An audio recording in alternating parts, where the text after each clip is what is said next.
video, and I am so absolutely excited for this one. It's so special to me.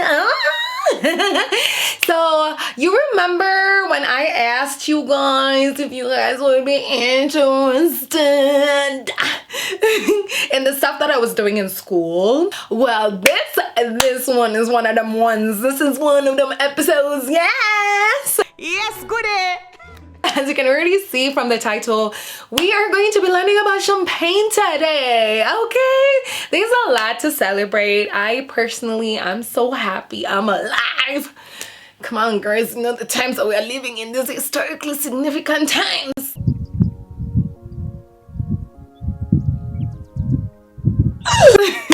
You just have to celebrate, you know what I mean? So get your little drinky drink. Mine's champagne. So my champagne is Pierre Gobillard, and I really tried to not get one of the bigger maison brands, because I just think like everyone knows those. Like everyone knows Veuve Clicquot, everyone knows Moet, everyone knows, I don't know, Renard. Like everyone knows all of those brands, and I was really looking to, because I went back to Reims and I was really looking to challenge myself to buy something I've never tried before, because when I lived there I tried all of those. I went to all the big maisons like GH Mom, all of those. And so I thought to myself, the best thing I can do is also sample like a wine that is also new to me, champagne that's new to me, because like honey, I'm in Champagne, like I'm in Reims. Like it felt so good to be back, first of all. Just like seeing the cathedral, taking the tram for old time's sake, taking the trains, going into Epernay, going into Champagne, and just a few other villages that we tried that day. I had so much fun. I did so many tastings, and I bought this from one of the smaller growers, the independent growers. They're called Les Vignerons Indépendants, which means independent growers. And we're going to get into all of that, the ecosystem of how the whole champagne business works. I hope you're as excited as me for this video. I did a lot of prep for this one, okay? I was asking a lot of questions. Every guide I'm like, so what would you say? Because I knew I wanted to come and make a video that is very, very, well, as historically accurate as you can get, but then also very informative.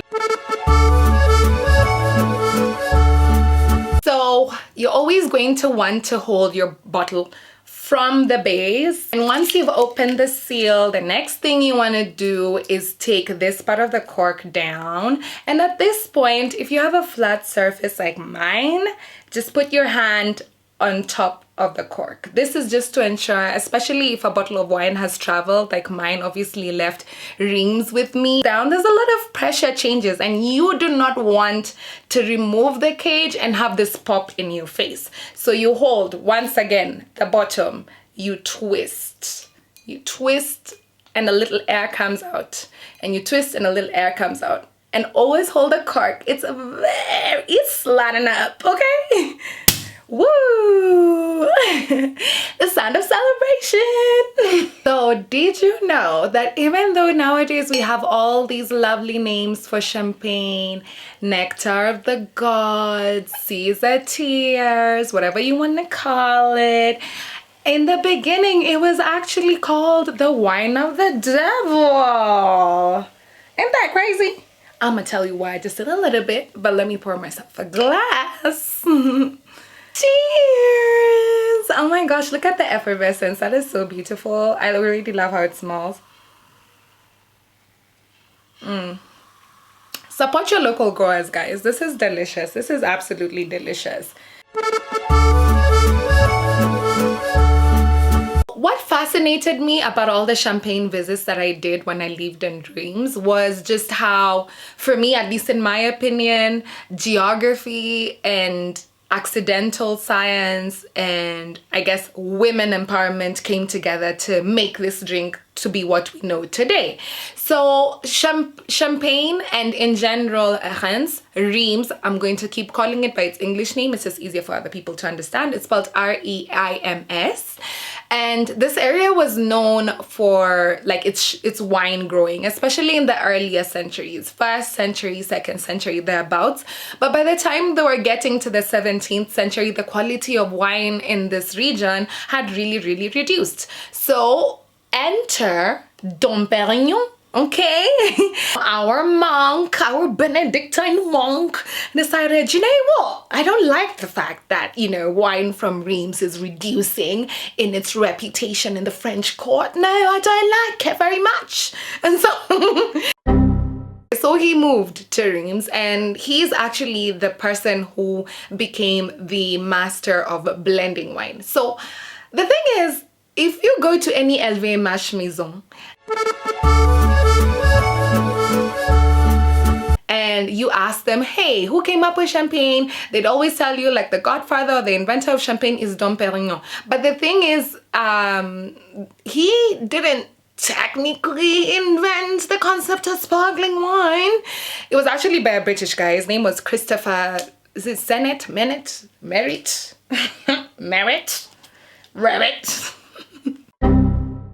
Merritt. Christopher Merritt. It was invented in England by a guy called Christopher Merritt. Now, Christopher Merritt wrote to the British court and said, I have discovered this lovely, fabulous way of fermenting wine with molasses and yeast. And so then technically he came up with the concept of sparkling wine. So what did Dom Perignon do if he did not exactly invent champagne? So Dom Perignon came, and his main mission was to ensure that the status of Remoise wines from Reims, wines from Champagne, were elevated in status and could at least compete with the best of them, because at this point, some of the best wines in the region, and still till this day, were thought to be from, like, say, for example, Bordeaux or just other growing regions. Reims wines were not considered that high quality at that time, and Dom Perignon was determined to change that. Now, the only thing is, at this time, it was also like the coldest winter known to man. It was actually called an ice age, like brrr. So it's really cold, and what would happen is that they would do the first fermentation of wine, and then during winter all the fermentation just pauses, really, because it's so cold, and then during spring it restarts again, but it would restart and there would be carbonation, there would be bubbles in the bottles. Now, if you attempted to then remove the cork from any one of the bottles that they used to store in the vineyard storage underground, then what would happen is like one bottle would like burst, like it would burst, and then it would cause a chain reaction and the rest of them would burst.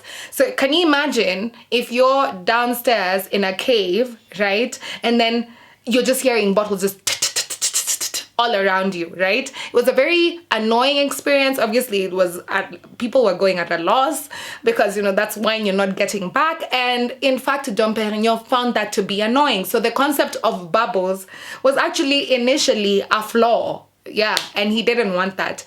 So eventually, it became really popular with the Britons, and then it then crossed over in terms of popularity into Reims, and this was way after Dom Perignon had died, by the way, and Reims was the first city to then take the concept of making champagne commercial, right? So they're the ones that, you know, put in the big picture, if you know what I mean. And yeah, that's basically the history. Isn't that such wonderful lore? Like, I think it's so lovely because yes, it was invented by a British person, but French people were able to then take something that they considered a mistake and they turned that into gold. Now, how did champagne then become something that is known all around the world? It is because of three women. I'm so proud of that fact, okay? So the first one, as you all know, Clicquot, Madame Clicquot. We all drink Veuve Clicquot. We love Veuve Clicquot. Veuve Clicquot is one of the biggest champagne brands in the world, right after Moet, I believe. And yeah, she was in charge of ensuring that within at least Reims and within France and within the French court, she had a lot of connections. She was a widow and her husband was a famous wine grower, and she used her connections to ensure that she's able to secure a market for her wine. Another thing that I learned when I went to Veuve Clicquot is that there's this concept of riddling, like a riddling table. Essentially, all those bottles used to be placed in one sort of vertically standing table that had holes for bottles, right? And what happens is that since it's slanted, all the yeast that was being used to ferment just comes to the neck of the bottle, which makes it easier to release, because you don't want to get champagne and it has dead yeast in it. That's disgusting. Ew, who wants that? So Madame Clicquot basically revolutionized how we make champagne till this day, okay? Yeah, put some respect on your name, and the next time you drink it, cheers her up, boo. And the next woman was Boulanger or Bollinger, however you want to say it. She was in charge of ensuring that English markets were actually distributed with champagne from Champagne. Obviously, you know right now, you cannot call any sparkling wine, even though it's produced the same exact way, champagne if it doesn't come from Champagne. And that is something called an appellation or an appellation. It's basically just like a geographical copyright. That's what it is. Anyway, so she was in charge of exporting the brand to the rest of the English-speaking markets. And the last woman, the last widow, her name was Pommery. And oh my God, guys, like this Pommery was like a 15-minute walk up the hill from my house. This place is so cool. Like the whole, I think what makes it different from any other maison, any other champagne maison, is that they're very art forward, and so it always feels like when I'm walking through the property and I'm having my champagne experience, it feels like it's double, right? It's art installation and a champagne tasting, and the owner of the maison is an iconic woman, an iconic widow. Come on. Anyway, she, I believe, was in charge of taking champagne into Russia and then popularized it there. Yes, I was correct. She took champagne to Russia. Not to say I was writing notes, but I was writing notes. Guys, like honestly, this pause. Can you imagine that these were my classes? And there was tastings.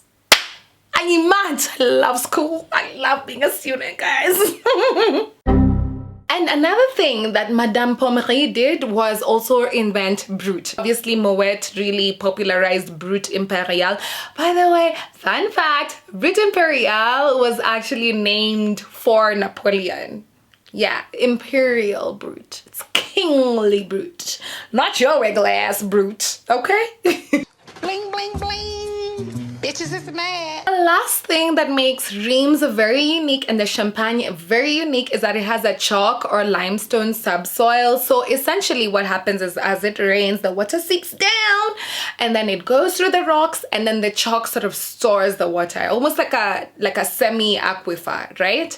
And what this means is that the water is last to evaporate. The one that's stored in the chalk subsoil is the last to evaporate, and that means that it gets to rehydrate the soils as the water is moving up, right, through osmosis during summer. But then most importantly, because the chalk is wet, like literally guys, every single maison you go to, if you touch your hand to the wall, you will literally leave a very faint handprint. And I think that's so cool. That means that the subsoil, i.e. the chalk, the limestone, it keeps the wine a little bit warm, right? So that just still facilitates fermentation.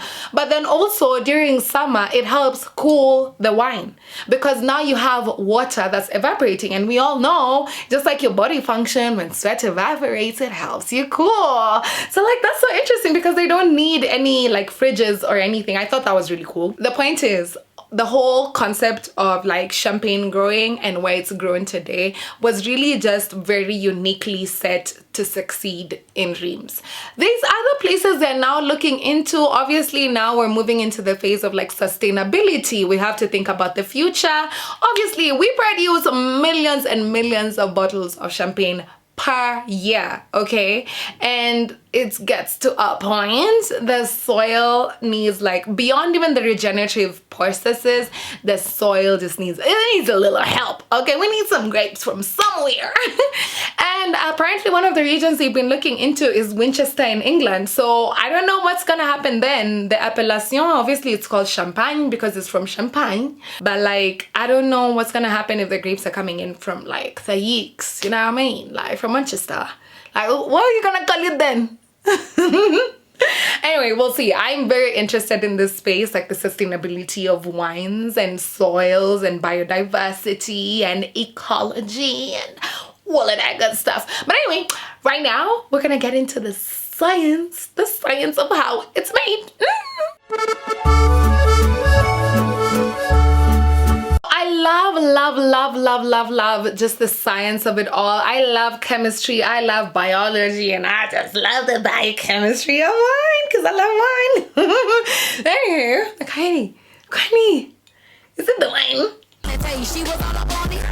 So let's get right into how they make the champagne, like literally, physically. So the first thing is harvest season, and harvest season in Champagne is very unique because they actually handpick the grapes. Like, the goal is to not bruise these grapes. The goal is to ensure that they're just like as perfect as can possibly be. So they call all the villagers and they're like, y'all come and help us with this work. So yeah, they handpick the grapes and then they gently press them and they release the juice. By the way, because of Dom Perignon and the standard that he set, it is very rare for you to find a singular vintage of a champagne unless you're paying like in the thousands and thousands and thousands of euros. Okay, most champagnes tend to be blends because what maisons are trying to do is ensure that this season's champagne is going to taste the same as the next one. So in addition to them being able to harvest their own hectares of land, they also do tend to buy from independent farmers, wine growers. Okay, yeah, so you get a blend of 3 primary grapes: Pinot Noir, Chardonnay, and Pinot Meunier. And those 3 tend to be blended in different amounts from different years, from different maisons, whatever, to get the taste that is predominantly associated with a certain maison. Like Moet will have its classic taste, Veuve Clicquot will have its classic taste, etc., etc. So yeah, they pick them by hand, they juice them, and then the first step is to make the base wine, which is just your typical wine making process. It's put in barrels, they put the yeast, and then you get the alcohol. That's it. Now what makes champagne different is that you then take that base wine and then you take it through a second fermentation. Now in the second fermentation, you're also gonna add, once again, sugar and yeast. They call that liqueur de tirage. And essentially what it's gonna do is that it's gonna come and react. The yeast is gonna eat the sugar. If you bake, I feel like you know this already. And then it's gonna produce carbon dioxide bubbles, which also, when you are baking or making bread, that's also what makes your dough double in size. It's the same process. Ain't that so cool? And then eventually what's gonna happen is that the yeast is gonna eat up all the sugar and then it's gonna die and then it's gonna become something we call lees. It's literally L-E-E-S. But essentially, leaving that dead yeast in the bottle for like a year and a half, 2 years, maybe. A year and a half thereabouts is minimum, and that's usually non-vintage. It can go up to 3 years. Those dead yeast cells are left in the bottle and then they age for like a long time. And this is also part of what actually makes champagne expensive, because it's not one of those things that you can just make quickly and bottle in a way that maybe people do for Prosecco. It has to take a time. Good things take time. So if you're impatient like me, just do the Prosecco, don't do the champagne. And also that explains the difference in price points. Like, say for example, you'll find that champagne versus Prosecco is like, you know, it's a scale in between them two. You can measure the Y and X change. So you remember the thing I told you guys Madame Veuve Clicquot came up with? It's called the riddling table. So usually they turn it, like over the course of those 1.5 to 3 years, they'll continuously just turn the bottle like degrees every single time. Because what you want to do is ensure that, like, you know, the wine is not super mature on one end and then, like, you know, like tastes like nothing on the other end. And then eventually they get to the point where they're like, okay, yeast, your time is up. It's time for you to go. So what they do is that they freeze. So essentially, I told you guys the bottle is tilted downwards, right? So they freeze the yeast at the bottom, those dead yeast cells, and then they open it and release it. They open it, release it. They also do that to release the pressure. I think the process is called degorgement, disgorgement, degorging. They're degorging. It's like pew. Pump to the world. No, who said that? Who said that? And once that is done, the next thing they do is they put in tiny bit, just like a few droplets of sugar solution. And then that's when you start to get the different classes, right? You've seen extra brut, you've seen brut, you've seen demi-sec. So my personal favorite is extra brut because I don't like sugar in my drinks. Like, even when it comes to my gins, I love like a skinny bitch. You guys already know. Like, I just, give me that soda water and give me that gin, and give me that cucumber, and give me that ice, and does it. And y'all, that's it, guys. They then take it, they take the bottles and they get on the stickers. Okay, you put the little seal and you put the cork, you know, the metal thing, right? And then it's then shipped off to clients like me who get to enjoy it all the way in East Africa. Yeah! And that honestly genuinely brings me to the end of my video, guys. It's been a lovely time. I've had so much fun. Maybe a little bit tipsy. Maybe a little bit tipsy. But that's what happens when you have good original, not fake, I'm saying that in Nairobi, champagne. That's what happens. You just get in a good mood. You know what I'm saying? But anyway, thank you so much for keeping me company in this my version of a masterclass. We're just gonna call it a ByNeka class. Okay, so it's not super formal because like, well, I'm not ChatGPT. I'm not an AI generated. I'm like a real human being. I got a lot of personality. And it's a lot more coming. Do you guys want to see more topics? Because I have so much to talk about. Like, we could literally talk about jewelry. We could talk about leather. I'm actually, in fact, no, wait, hold up. I'm going to talk about these. We can do like a masterclass a month, right? And I'll just talk about like just the stuff about the luxury industry that I'm super passionate about. And if you've enjoyed this video, please like it. Please share with your friends. If you ain't following me on TikTok, what you doing? Girl, I'm focusing over there too. I've been posting over there. Anyway, thank you guys so much for watching. I love you all so much. And see you on the next one.